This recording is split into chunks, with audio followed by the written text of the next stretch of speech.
arrow keys there. Okay, I'm going to be using this one. This one? Yep, that's forward and back. Okay, great, thank you. So I want to thank Congressman Pettinger and at the same time offer an apology to him because as you see my slides, you will see the classic misspelling of Pettinger, for which I would be flogged within an inch of my life. One of the first taboos of a presentation is make sure your sponsor's name is spelled correctly. So I apologize, mea culpa, for that.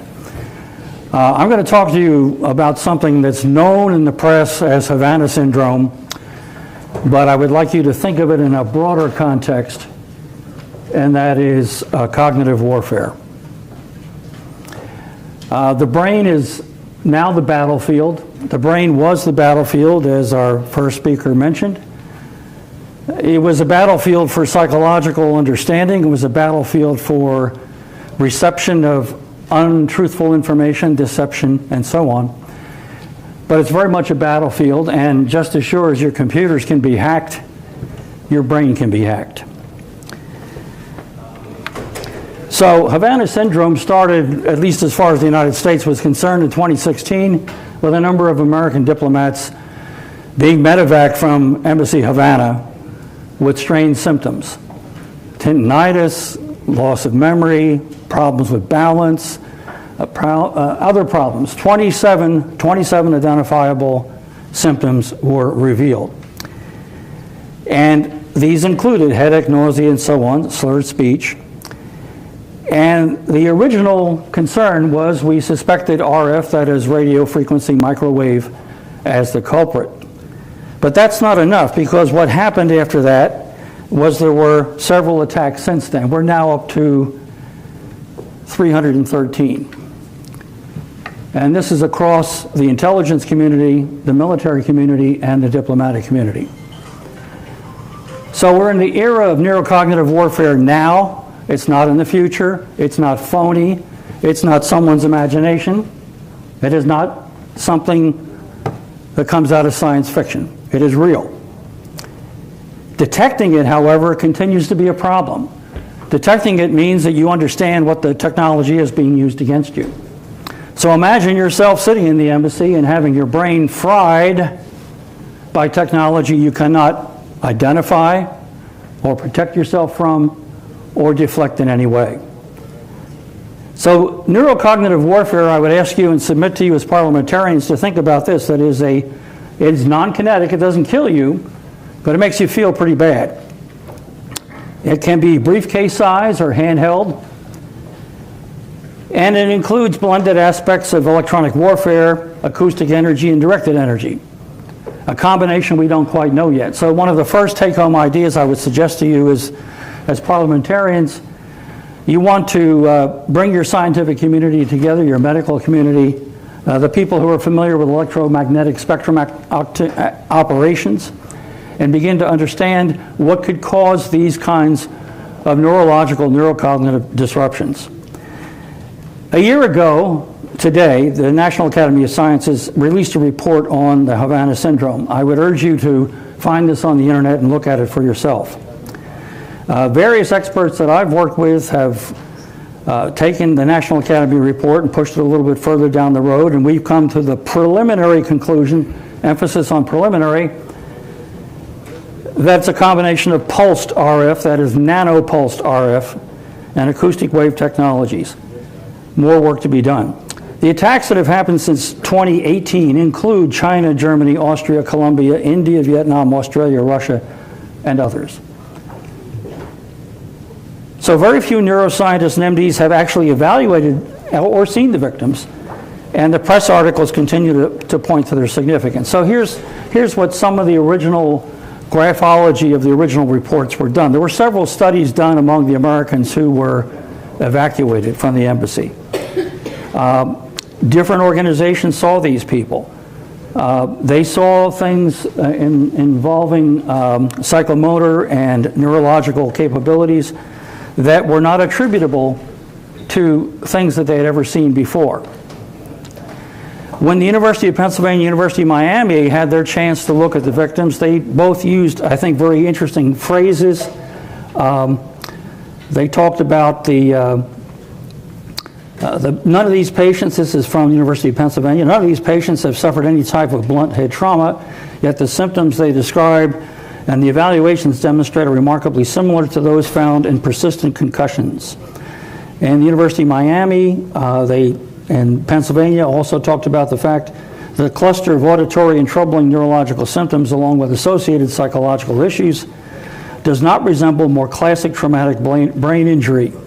And they go on to point out some of the manifestations of those. Those are published also. They're available on the internet. You can see them.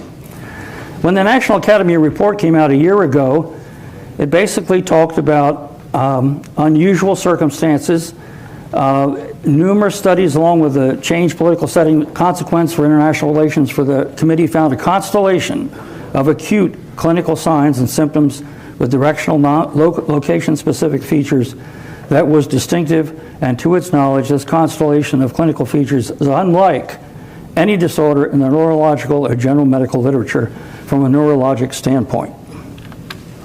The media has continued to follow this, and one of the dangers with the media is here's some new technology, trust it, but only trust it so far. I think that's a general rule with any new technology, that the bright, shiny object it represents, we have to be very careful. So a variety of media coverage of this has gone on and on and on since 2018, and this past summer, the U.S. Congress passed the Havana Act. The Havana Act, more specifically, provided relief and medical treatment to those who were adversely affected by the Havana syndrome emanations. However, one difficulty with that is, in order to prove that my headaches and my balance, loss of balance, and so on, is attributable to some other technology that I can't yet identify, I have to connect the technology to my symptoms. And that's a tough road to hoe. So what I've been calling this for probably close to 6 years, I've been studying this as a phenomena long before Havana syndrome, and I called it neurostrike. And neurostrike is something that I've coined in the things that I published when I briefed different organizations. And so I would ask you to consider seriously that neurostrike represents a threat that is going to be ongoing. It's not something in the future. It's not something you wait for. It's been around for a while. It's just not something we pay attention to. We have all been strategically distracted by the virus for the last 17 months. And that strategic distraction of the virus takes our mind off other threats that are out there and very insidious. So this era of cognitive warfare has arrived. It begs the question of how to defeat it.